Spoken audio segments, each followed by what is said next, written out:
우리는 구약 개론에 대한 말씀을 우리가 배우고 있습니다. 구약 개론, 그래서 지난 시간에는 창세기에 있는 말씀을 우리가 지난 시간까지 다 배웠고요. 오늘은 출애굽기에 있는 말씀을 우리가 배우려고 합니다. 이 출애굽기 말씀을 오늘 전체 1시간에 우리가 다 함께 살펴보려고 하니까 여러분 정신으로 똑바로 차리시고, 그리고 부담스럽지 않을 거예요. 함께 말씀을 제가 말씀해 드릴 때 그 말씀을 듣고 그 말씀이 성경에 이렇게 있었구나 라고 하는 것을 함께 여러분이 삼고하는 시간 되기를 원합니다. 자, 이 출애굽기는 그 라틴어로 엑소도스라고 하는 말을 쓰고 있습니다. 그래서 영어에서는 The Book of Exodus라고 말을 쓰고요. 그 창세기 다음에 나오는 두 번째 책입니다. 이 출애굽기는 여호와 하나님께서 자신을 우리 인간들에게 그 이름을 알려주시고요. 또 지도자 모세를 선택해서 이스라엘 백성을 애굽 사람으로부터 해방시켜주는 그 일을 말씀하고, 또 시내산에서 하나님과 이스라엘 백성과의 계약, 그리고 십계명을 비롯해서 율법과 성막 제작하고, 그리고 이스라엘 종교의 가장 핵심적인 신앙의 그 사실들을 기록되어 있는 책이 바로 이 출애굽기라고 보고 있습니다. 자, 그럼 출애굽기의 명칭은 왜 이게 출애굽기라고 하는 말을 썼을까 하는 것이지요. 이 출애굽기라는 말을 쓴 것은 이 그리스어인 70인역의 셉투아젠이라고 하는 책이 있지요. 이게 성경책이란 말입니다. 70인역을 셉투아젠이라고 그러는데, 거기서 보니까 엑소도라고 하는 말을 썼습니다. 어디서 탈출했느냐? 애굽트. 그러니까 우리가 성경에서 애굽 쓰잖아요. 이게 왜 애굽트라 썼냐면 이 70인역에서 바로 애굽트, 이 애굽에서의 탈출이라고 한 말을 썼기 때문에 우리는 애굽이라는 말을 우리 성경에 그대로 쓰고 있는 것입니다. 그리고 이 출애굽이란 이 말, 엑소더스라는 말을 이제 이 70인역에서 썼고, 라틴 말로 쓴 성경책을 불가타역이라고 그러는데, 이 불가타 그 성경에서도 엑소도스라고 하는 말을 쓰고 있습니다. 그리고 우리 성경이나 한문책에서도 마찬가지 이 성경에서 출애굽기다, 엑소도스라는 말씀을 쓰고, 출애굽, 바로 이 애굽에서 탈출했다라는 말씀을 우리가 쓰고 있습니다. 이 본서의 그 위치와 내용을 보면 히브리 성경의 세 등분으로 나눠요. 이스라엘 사람들은 이 성경을 세 등분으로 나눠요. 그래서 이 세 부분이 뭐냐면 율법서, 그리고 예언서, 성문서, 이렇게 나눕니다. 이 성문서가 뭐냐면 율법서는 모세오경을 얘기하는 거고요. 예언서라고 하면은 소예언서, 대예언서를 합한 것을 얘기합니다. 그 다음에 성문서라는 얘기는 그 외의 책들, 그 외의 책들이 어디 있죠? 역사서라는 것. 우리가 얘기하면 여호수아서, 그 사사룩기로 시작해서 에스더까지, 그 에스더까지의 그걸 역사서라고 얘기하고, 또 그 뒤에 있는 시편, 잠언, 전도, 아가, 이 부분의 말도 함께, 그 욥기도 같이 들어가겠죠? 포함해서 성문서다, 그렇게 이야기하고 있습니다. 그러면 이 출애굽기는 율법서, 또 우리 율법서를 갖다가 또 우리 뭐라 그러죠? 모세오경이다, 그렇게 얘기하지요. 그래서 모세오경의 두 번째 책이 바로 이 출애굽기인 것입니다. 이 출애굽기는요, 창세기의 뒤를 이어서 쓴 책이에요. 창세기의 내용에서부터 시작해서 그 뒤의 내용이 이어져서 나온 것을 우리가 출애굽기로 보게 됩니다. 그럼 마지막에 어떤 일이 있어요? 이스라엘 백성들, 그 야곱이 자기 식구들 70인을 데리고 애굽에 내려가고, 그리고 애굽에서 요셉이 죽는 것으로 끝이 납니다. 그리고 요셉이 있는 그 이스라엘 백성들이 70명이 온 것에 대한 이야기를 이어서 봤습니다. 그래서 이 애굽으로 이주한 이스라엘 백성들이 그 애굽에서 고난을 당하고, 그 고난에서 구원자인 모세가 어떻게 성장했고, 또 그 소명으로 나가서 이스라엘 백성을 이 애굽에서 탈출시키고, 또 홍해를 건너고 시내산에 도달해서 성막을 세우는 데까지 기록한 책이 뭐라고요? 바로 이 출애굽기란 말씀입니다. 그럼 이 출애굽기를 두 부분으로 나눌 수 있어요. 어떻게 출애굽기를 두 부분으로 나누냐면 역사와 율법으로 나눌 수 있습니다. 그래서 1장에서부터 18장에 있는 말씀은 이스라엘 백성이 애굽에서 탈출하여 시내산까지 이르는 역사를 쓰고 있고요. 19장에서부터 40장의 말씀은 이제 이스라엘 백성들이 시내산에 이르러서 모세를 통해서 하나님께서 주신 그 율법, 그래서 십계명, 그리고 그 안에 있는 자세한 내용들, 그 법의 기준에 대한 여러 가지 법을 그들에게 말씀해 주고, 그리고 난 다음에 우리 하나님께서 성막, 이 성막을 어떻게 만들고 그 성막을 만드는 그 모든 재료라든지 방법이라든지 이런 것들을 알려주는 그런 말씀이 이렇게 규정되어 있습니다. 그래서 시내산에서 모세를 통해서 그 이스라엘 백성들에게 율법과 성막을 가르쳐주는 이 두 가지 부분으로 우리에게 보여주고 있다는 것입니다. 그러면 출애굽을 이스라엘 백성들이 언제 했느냐 하는 것입니다. 어떤 사람들은 BC 1225년을 전후해서 이스라엘 백성들이 나왔다 그렇게 얘기합니다. 이때는 이집트의 제19대 왕조인 메렌 프타하가가 제위하던 시기로 보는 자들이 있습니다. 그런데 요즘에 대부분 모든 사람들은 어디를 보냐면 BC 1445년경으로 봐요. 이때가 보면 아멘 헷테프 2세가 다스렸을 때에 이야기하고 있는 것을 보게 됩니다. 그러므로 오늘 이 출애굽기를 우리가 대부분 이 역사적인 시간을 보면 1445년을 기준으로 해서 날짜를 정하고 있는 것을 보게 되는 겁니다. 왜냐하면 역사적 시간을 보서 그 시간의 연대를 이스라엘 백성의 그 연대를 따져보니까 1445년이 가장 합당하다 그렇게 보고 있는 거죠. 역사 속의 시간입니다. 물론 그 사이의 시간이 좀 갭이 있습니다. 그 문명적인 갭이 있지만 거슬러 올라가서 연구하면 1445년이 가장 이제 적당한 시기다. 출애굽한 그 시기인 것을 우리가 보여주고 있습니다. 그러면 이 출애굽기의 저자와 저술연대가 언제가 되는가? 그렇게 우리가 살펴보면 히브리의 전승에 의하면, 히브리 사람들의 말에 의하면 모세가 하나님의 인도로 창세기를 그 시대에 있었던 고대의 기록을 이렇게 이제 수집해 가지고 편찬한 것으로 되어 있어요. 그러니까 창세기는요, 모세가 그 이야기를 이 유대 사람들 얘기로는 다 이야기를 수집해서 들려온 얘기를 수집해서 모세가 창세기를 썼다라고 그렇게 얘기하고 있습니다. 그리고 출애굽기나 레위기, 민수기, 신명기는 자기 생에 있었던 일이기 때문에 자기가 썼다 그렇게 이야기를 하고 있습니다. 그런데 오늘 이 모세가 쓴 이 출애굽기 그리고 레위기, 민수기, 신명기 또 창세기까지는 그렇지 않다라고 저희 그 신학자들이 이야기를 많이 해요. 모세 혼자가 쓴 것이 아니다라고 얘기해요.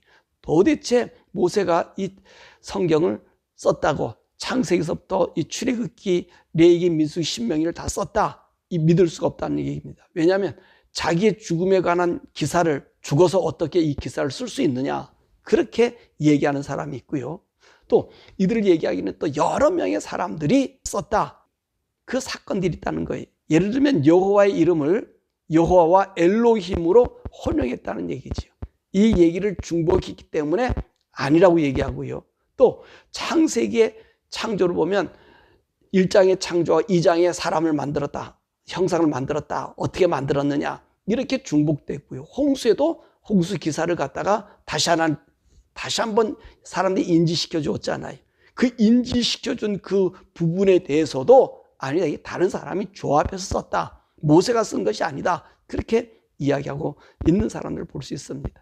또 이 사람들이 문체와 용어, 사상의 차이를 들어서 모세 혼자가 이 책을 쓴 것이 아니다 라고 얘기를 해요. 그래서 이 사람들은 뭐라 그러냐면 모세 5경을 부정하고 모세 6경으로 하자. 여호수아까지 합해서 이것을 써야 된다. 그것이 맞다. 그렇게 그 사람들이 주장합니다.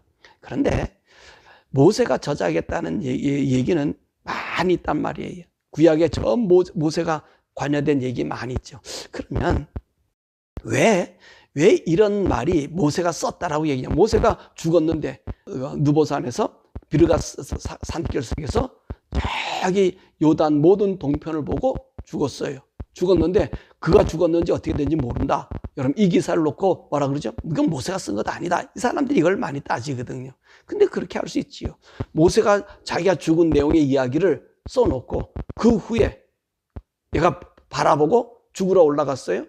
그러고 난 다음에 어떻게 했어요? 하나님 다 보여주신다 라고 얘기한단 말이에요. 내 보러 간다고. 그 얘기 뒤에 첨부된 부분. 그래서 그가 죽어서 그 시체를 아는 사람 없다. 그럼 누가 쓸 수 있어요? 밑에 써줄 수 있죠. 그렇다고 밑에 썼다 해서 다른 사람이 쓴 거라고 얘기할 수는 없잖아요. 다만 거기에 해석하고 부칙으로 써놓은 것이지요. 모세는 이렇게 죽었다. 그거는 그래서 모세 저작이 아니다라고 얘기하는 것은 이게 문제가 있다는 것입니다. 마치 이런 것 같아요. 그림 그리는 화가가 내가 금강산 그림을 그린다. 아니면 미국의 마운틴 레이니어의 그 산을 그린다. 그래서 자기가 이 구상의 계획과 이 산에 대한 자료를 줬어요. 그랬더니 오늘 그 다른 사람, 자기를 대필해서 그림을 그려주는 사람의 그림이 나온 거예요. 그럼 이 그림은 누구 그림이죠? 오늘 대필한 사람은 대신 그려준 사람의 그림이 분명해요. 근데 대신 그려준 사람의 그림은 그림이 아니에요. 그 사람 그림이 아니라 내가 이렇게 그려라 얘기한 사람의 그림의 저작권이 되는 것과 마찬가지예요. 이 저작권이라는 얘기는 주가 누구냐는 거예요. 주가. 그러니까 오늘 모세 5경 창세기라든지 이 모세 5경 출애굽기라든지 모든 성경은 누가 주예요?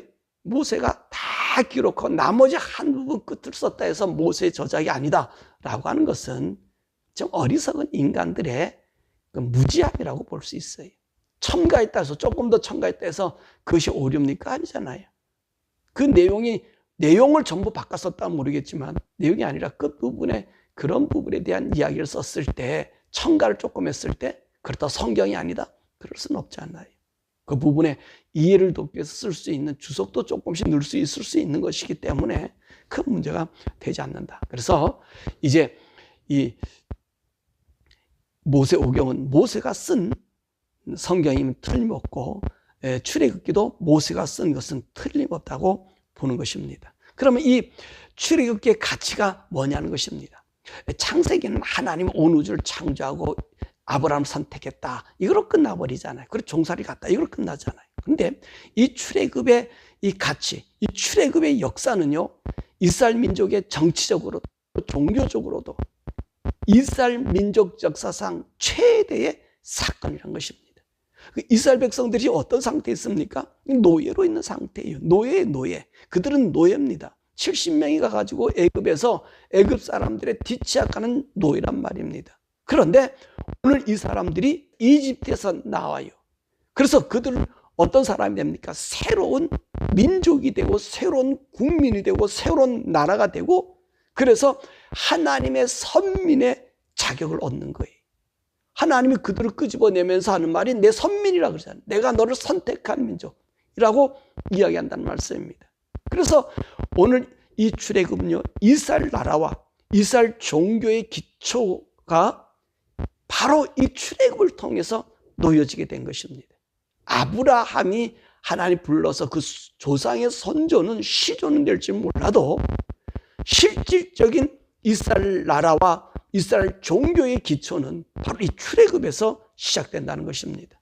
그래서 이 출애굽은요, 신앙적인 민족으로서 이스라엘의 건국사이며 율법, 특히 모세의 십계명은요, 히브리 종교의 중추적인 핵심 가치관이라는 말씀입니다. 그것이 이 출애굽기의 가치라는 거죠. 이 출애굽기의 가치. 그러니까 출애굽기란 이 말이 없으면요, 일반 자연 섞여진 민족이 될 수 있고 그 정체성과 주체성이 없어요. 그런데 출애굽을 통해서 이스라엘 백성은 하나님께서 약속한 선민, 그 선민으로 인정받게 되는 그런 말씀인 것이죠.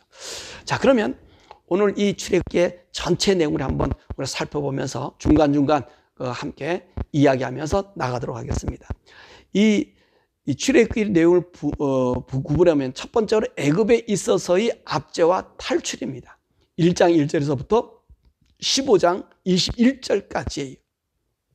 여기는 이스라엘 백성들이 애굽에서 어떻게 고통을 당하고 어떻게 탈출했느냐를 보여주고 있습니다. 그래서 1장 1절에서부터 2장 10절의 말씀 보니까 이스라엘 백성들이 고통당하고 노예로서 하나님께 부르짖는 모습과 그리고 이스라엘 백성을 죽이려고 하는 그런 사건이 나타나잖아요. 그 중에 누가 태어나요? 모세가 태어남을 이야기하고 계십니다.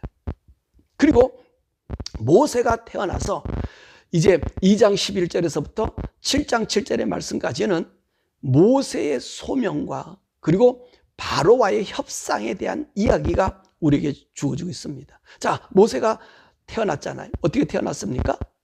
이제 종으로서 이스라엘 백성들이 너무나 많이 이게 생산되니까 만약에 외국이 적군이 쳐들어오면 우리 애굽이 잘못되겠다. 그래서 이스라엘 백성의 남자애들 전부 죽이려고 하는 명령이 내려졌잖아요. 근데 어떤 일이 생겨져요?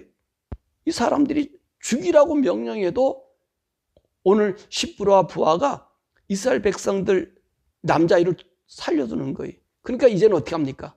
이제 애가 나면 무조건 죽이는 일을 했었잖아요. 근데 모세가 태어나서 3개월 동안 숨겨 있다가 그다가 그 모세를 더 이상 숨길 수 없어가지고 나일강에 갈대 바구니에다가 싸서 상자에 싸서 보냈더니 그 공주가 모세를 불쌍히 여겨서 자기 아들로 삼아준 그런 모세가 됐어요. 그래서 40년 동안 자라다가 모세가 어떤 생각을 해요? 내가 히브리 사람인데 내 백성을 구해야겠다. 그런데 구하지 못하고 오히려 살인자가 되어서 미디안으로 쫓겨가게 되지요.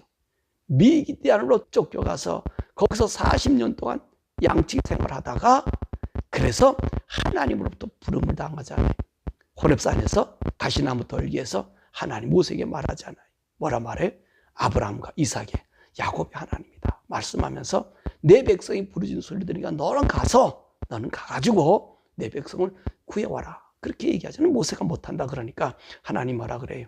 내가 너에게 표적을 주겠다 해서 지팡이가 뱀을 만드는 것과 그 품속에다가 손을 넣어서 문둥병이 나오는 걸 가지고 이것이 표적이 될 테니까 가서 바로에게 가서 이야기하라. 그러니까 모세가 뭐라 얘기해요? 하나님, 그럼 하나님 보낸 하나님의 이름이 뭐냐고 우리 조상들이 물으면 그 하나님 이름을 뭐라고 얘기합니까? 그러니까 하나님 뭐라 말씀해? 난 스스로 있는 자라고 말씀하시면서 스스로 있는 자가 보냈다. 그 스스로 있는 자라는 말이 무슨 말씀이에요? 그게 여호와란 말이에요. 여호와 하나님 스스로 계신 하나님이란 얘기거든요. 스스로 계신 자거든요. 그래서 이 사명을 받고 모세가 바로에 가서 협상을 하잖아요. 우리 하나님께서 우리 백성을 불러서 광야 4일길 3일길쯤 가서 우리를 와서 경배하라고 그러니까 우리가 가야 되겠다. 그렇지 않으면 우리가 죽임을 당하니까 그 하나님의 진노를 당하니까 우리를 보내달라. 이 협상하니까 바로가 보내줘요? 안 보내잖아요. 오히려 이스라엘 백성들이 더 심한 고통을 당하잖아요. 그러니까 백성들이 이제 누구를 원망해요? 모세를 원망하잖아요. 그러니까 하나님께서 말씀하셨어요. 시내산에서도 이거 호렙산에서도 말씀하셨잖아요. 어떻게 말씀하셨어요? 내가 큰 재앙을 내리기까지 이 사람들이 말을 듣지 않을 것이다. 바로가 말을 듣지 않을 것이다. 그래 내가 재앙을 내리고 나서야 그가 큰 재앙을 받고 나서야 이스라엘 백성을 보일 것이다. 그러면서 7장 8절에서부터 11장 10절의 말씀까지는 이제 10가지 재앙이 애굽에 내려지는 바로가 하나님 말씀 어길 때마다 하나님의 표적을 보여주고 이스라엘 백성을 보내라고 하는 신호를 보내주잖아요. 그래서 첫 번째 나일강의 물을 피로 만들게 만들고 그 다음에 개구리를 보내고 이를 보내고 파리장 만들고 악질이 나게 만들고 독종이 만들고 우박과 불이 함께 떨어지고 그리고 메뚜기 그 우박과 불에서 살아남은 식물들을 또 메뚜기가 다 먹고 마지막에는 흑암에 이 재앙을 내리고요. 이 재앙을 통해서 바로하고 이 모세가 더 이상 협상하지 않아요. 그리고 난 다음에 다시는 너를 보지 아니하고 간다. 왜? 마지막 네 장자를 죽인다고 말씀하시잖아요. 하나님 다 죽일 것이다. 그래서 이 장자의 죽음을 이야기하면서 이스라엘 백성들에게는 그날이 무슨 날이에요? 유월절의 행사를 치르게 하잖아요. 유월절 행사. 왜냐하면 너의 문의 임방과 문설주의 이 피를 보면 이 애굽에 있는 바로의 장자로부터 시작해서 그 여종의 장자, 모든 생명의 초태생은 다 죽임을 당하지만 오늘 이 양의 피를 문설주와 임방에 바른 곳에는 이 장이 넘어가게 될 것이다. 그러면서 우리 하나님께서 이스라엘 백성에게 이제 뭐라 말합니까? 이제 이 절기를 지키라는 거잖아요. 짐승을 잡아서 빨리 먹고 모든 준비를 다 하고 누룩 없는 빵을 짊어지고 그리고 나오라고 얘기하잖아요. 그래서 12장 1절에서부터 13장 19절에는 해방돼서 나와요. 그것을 들고, 왜냐하면 그날 밤에 이 바로의 마달부터 시작해서 종, 짐승의 모든 초태생이 죽게 되었던 것을 보게 되는 것입니다. 그리고 나서 이제 탈출해서 13장 17절에서부터 15장 21절까지는 어디까지 갑니까? 홍해까지 이제 이 사람들이 람세스에서 출발해가지고 람세스 출발해서 숫곳까지 이르러 그 앞에 어떤 일이 행하게 되죠? 바로 이 홍해가 앞에 가로막아요. 그러니까 이 바로가 정신 번쩍 챙기니까 이스라엘 사람들은 다 나갔다고? 그러니까 군대를 동원해가지고 이스라엘 백성들을 추격하잖아요. 근데 홍해가 앞에 있었잖아요. 그러니까 백성들이 얼마나 우왕좌왕해요. 그런데 우리 하나님께서 이스라엘 백성을 인도하던 그 구름 기둥을, 그 불 기둥을 진 뒤에다 놓고 하나님께서 모세에게 뭐라 말씀해? 네 지팡이를 저 홍해 위에다가 펴라. 그래서 이 모세가 그 하나님 명령대로 그 지팡이로 홍해를 쳤더니 동풍이 불어서 어떻게 그 홍해를 벽을 만들어 이스라엘 백성들이 어떻게 합니까? 거기를 마른 땅처럼 걸어가잖아. 다 지나고 나니까 이 애굽 사람 군대들이 그 홍해에서 이스라엘 백성들을 죽이겠다고 다 들어왔다가 거기서 죽는 이야기가 나오고요. 그 홍해의 기적을 보고 이스라엘 백성들이 하나님 앞에 찬양하고 모세의 노래를 부르고 그리고 미리암이 여인들이 찬양을 부르며 구원받은 일을 그렇게 행한 것을 우리가 보게 되는 것입니다. 그래서 1장의 탄생과 그 다음에 이 승리했던 모습을 보게 되고 그 다음에 광야에서 방황하는 그 말씀이 15장 22절에서부터 18장 27절에 있는 말씀 같아요. 자, 이 사건은요, 출애굽에서부터 시작해서 시내산에 이르는 45일간의 행적을 말씀하고 계십니다. 19장 1절에 보면 3개월이라고 얘기했어요. 그러니까 3개월이라고 하는 3개월이 언제죠? 1월 14일 유월절 지나서 그 다음날 15일 날에 떠났기 때문에 시내산에 온 게 3개월이라면 언제예요? 그러니까 그때 시작해서 3개월이거든요. 1일이니까 바로 45일 만에 거기에 온 것을 이야기해 주고 계십니다. 자, 이때는 어떤 일이 있었을까요? 15장 22절에서 17장 16절까지는요. 여기에는요. 굶주림과 목마름과 그리고 싸움이 있었던 것을 볼 수 있어요. 자, 이스라엘 백성들이요. 홍해를 건넜습니다. 이제는 애굽하고는 관계없는 광야 땅으로 와요. 수르 광야로 와요. 근데 하나님께서 블레셋 사람들이 있기 때문에 그들과 전쟁을 보면 이 사람들의 마음이 녹아서 다시 애굽으로 가자 그럴까봐 이 수르 광야 쪽으로 들어왔단 말입니다. 길을 지났더니 물이 없어요. 물이 없어서 불평하는 거예요. 근데 가보니까 마라라고 하는 곳에 있어요. 그 물이 있더라는 것입니다. 그래서 그 물을 마시려더니 도저히 마실 수가 없어요. 그래서 백성들이 모세를 향해서도 원망하잖아요. 그러니까 하나님께서 모세에게 지시해서 한 나무를 갖다가 물에 던졌더니 물이 달아졌어요. 근데 그 조금 지나가니까 어떤 일이 있어요? 그 엘림이라고 하는 물샘이 12이 있고 종려나무가 70주가 아주 풍부한 곳이 있었다는 것이잖아요. 그때 하나님께서 이스라엘 백성들에게 여기서 교훈하셔요. 무슨 교훈하시느냐? 15장 26절에 말씀하잖아요. 너희들이 내 명령에 순종하고 내게 의를 행하면 애굽에서 내린 재앙 하나라도 너희들이 내리지 않겠다고 약속한 거예요. 이 백성들한테 조금만 참으면 하나님께서 그 물을 있는 곳으로 인도해 주실 텐데 그거를 믿지 않고 어떻게 해요? 하나님께 불평하고 원망했단 말이에요. 그러니까 하나님께서 다시 명령 내리기를, 진짜 너희들이 내 명령에 순종하고 의를 행하면, 하나님 따라 살면 애굽에서 내린 재앙 그 어느 하나라도 내리지 않겠다고 약속해 주시는 거예요.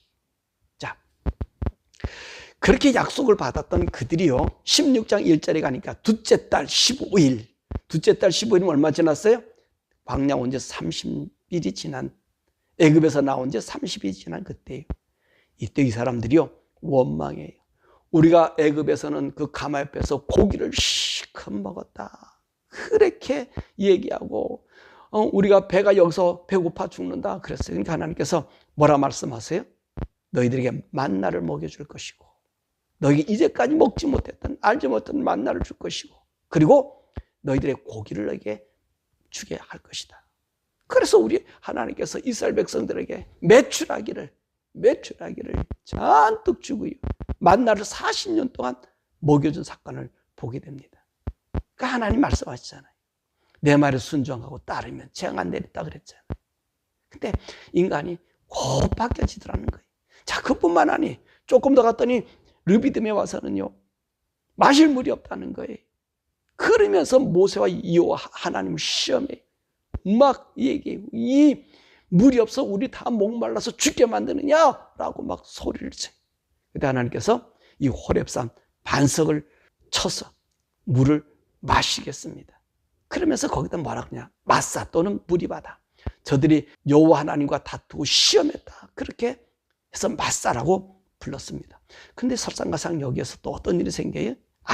공격을 받잖아요. 근데 하나님께서 어떤 일이 생기십니까? 아론과 훌로 하여금 모세의 손을 들어서 이스라엘 백성들이 이 아말렉과 싸우는데 모세의 손이 들면 승리하고 모세의 손이 내리면 지게 됐잖아요. 그러니까 아론과 훌이 모세의 손을 붙들어서 올렸으니까 그 손이 내려오지 않으니까 그 전쟁에서 승리하더라는 것입니다. 그러면서 여기서 하나님 뭐라 말씀하세요? 모세의 너희 책에 기록해서 이것을 기념하라 그러죠. 그러니까 모세가 단을 쌓고 뭐라 말해? 여호와 니시. 무엇을 얘기해요? 우리가 하나님을 바라고 하나님을 의지하면 우리 싸움에 승리가 있다는 거예요. 여호와 니시, 승리의 깃발을 우리에게 주신다는 거예요. 그것을 그들에게 이야기해 주고 있는 것입니다. 자, 그리고 난 다음에 시내산을 주신 율법과 성막이 19장 1절에서부터 40장 38절까지 이제 됩니다. 자, 이 말씀이 뭐냐면 이렇게 해서 얼마의 일 오냐면 이스라엘 백성들이 이제 광야에 45일쯤 돼서 시내산에 오게 돼요. 시내산에 오게 되니까 이 시내산에서 이제 하나님께서 모세를 불러서 율법과 말씀을 줘요. 그러니까 하나님께서 임재하신다고 호렙 이 시내산에 왔으니까 하나님이 임재하니까 준비하라. 그래서 올라가서 모세가 율법을 받고 또 그 율법을 받은 언약서를 이들에게 읽어줘요. 그리고 준비하라 그랬어요. 그랬더니 하나님 그곳에 나타나시잖아요. 19장 1절에서 20장 1절에. 그래서 이 율법, 10계명의 말씀 이것을 그들에게 주는 거예요. 그랬더니 이 사람들이 뭐라 그러느냐? 이 말씀 우리가 다 지키겠다 그래요. 다 지키겠다고. 그래서 모세가 이 율법서를 가지고 사람들에게 주면서 이 계약을 비준해요. 20장 22절에서 23절 그리고 24장 1절과 18절의 말씀에 하나님 말씀을 이스라엘 백성들이 다 지킨다고 약속하는 거예요. 그래서 모세가 24장 1절에 8절의 말씀 보니까 젊은이들로 하여금 화목제물을 드리도록 하고 그 피를 그 돌제단에 뿌리고 그리고 언약서를 읽고 그 피를 백성에다 훅 뿌렸어요. 훅 뿌리고 뭐라고 해요? 너희들이 오늘 주신 하나님 이 말씀, 이 율법을 지킬지어다 그랬거든. 10계명도 다 지키고 다 지키겠다 자기들이 얘기하니까 다 지키라고 맹세했단 말이에요. 그렇게 하겠다 그랬어. 하나님 말씀대로 살겠다고. 우리 하나님이십니다라고 고백했단 말이지요. 왜냐하면 여호와 하나님이 이 시내산에 나타났을 때 사람들이 죽으니까 더 이상 우리가 모세 당신만 우리에게 얘기해 주면 됩니다 라고 얘기했잖아요. 그러면서 받은 말씀을 그에게 줬단 말이에요. 근데 하나님께서 모세를 다시 시내산으로 불러요. 왜 그러느냐? 25장에서 31장까지예요. 왜냐하면 이스라엘 백성들, 인간은요, 하나님 계명을 지킬 수가 없어요. 율법을 줬더니 건방지게 다 지킬 수 있다라고 얘기했지요. 10계명, 돌베개명 10개 주니까 다 지킬 수 있는 것. 인간적인 관계니까 다 지킬 수 있다고 생각했던 거지요. 뭐 쉽잖아요. 쉽게 보면. 물론 세부 사항도 다 하나님께 주셨죠. 법까지 다 주셨겠죠. 그러니까 그렇게 봐도 그렇게 하면 되겠지 뭐 라고 했단 말이에요. 근데 인간은 그 법을 지킬 수 있어요? 못 지켜요. 인간은 한 가지 법도 못 지키고 내가 정한 법도 못 지켜요. 그러니까 하나님이 아시니까 하나님께서 25장에서 31장까지 모세를 시내산에 불러서 뭐라 얘기하냐면 성막에 관한 규정을 줘. 성막을 줘. 성막. 이 하나님 앞에 제사 드릴 이 성막을 준단 말입니다. 왜 그러죠? 백성은, 이 인간은 이 하나님께서 약속했으면 죽음을 당하잖아. 희생제물처럼 죽음을 당해야 되니까 지키지 못할 것을 알아서 하나님께서 모세를 불러가지고 이제 성막의 예물은 어떻게 드린 거고, 언약궤는 어떻게 만들고, 법궤를요, 진설병, 분향단, 등잔대, 번제단, 그 성막의 포장, 성막의 기둥, 번제단, 성막들 크기, 기름 만드는 법, 향 만드는 법, 성막의 텐트 만드는 법, 예? 그리고 그 받침대 줄 만드는 법, 어떤 줄로 어떻게 해야 되는 법, 그리고 대제사장, 여기에 하는 기왕 있는 게 아니라 제사장을 두어서 이 제사장이 너희들 대신해서 제사를 드릴 수 있는 사람, 그 사람의 옷의 복장은 어떻게, 속옷부터 시작해서 외부 모자까지 다 만들어 일일이 알려줬어요. 그리고 하나님 그로 끝난 것이 아니라 이 성막을 짓는데 아무나 짓는 것이 아니라 거기에 부사렐과 오홀리압, 이 부사렐은 유다 지파 후레 자손 우리 아들이고요. 오홀리압은 단 지파의 아히사막의 아들이. 얘네들이 가장 지혜로운 자들이고 잘 만들어 이 사람까지 지정해 주었다는 말씀입니다. 그래서 성막의 제도를 모세가 딱 받아가지고 내려와요. 근데 이렇게 말씀하는 중에 어떤 일이 생겨집니까? 산 아래 모세가 40일 동안 보지 않으니까 이들이 이 32장에서 34장에 말씀 보니까 금송아지 사건이 일어나잖아요. 왜? 모세가 어디 갔는지 모른다는 거예요. 그러니까 우리가 우리를 인도할 신을 만들자. 모세를 대신할 신을 만들자. 그래가지고 금송아지를 만들어서 잔치를 벌이는데 보세요. 이 모세가 얼마나 분통이 터졌으면 하나님만 손수 만들어준 두 돌비를 땅에 부수고요. 그리고 그 금송아지를 가루로 만들어서 이스라엘 자손들에게 물로 마시게 하고, 그리고 레위 자손들을 통해서 뭐라 얘기해? 저 금송아지 생겼던 우리 이웃들을 도륙해라. 그래서 레위 자손은 3,000명의 사람들을 죽였잖아요. 죽이 당하게 만들잖아요. 그리고 쉬었잖아요.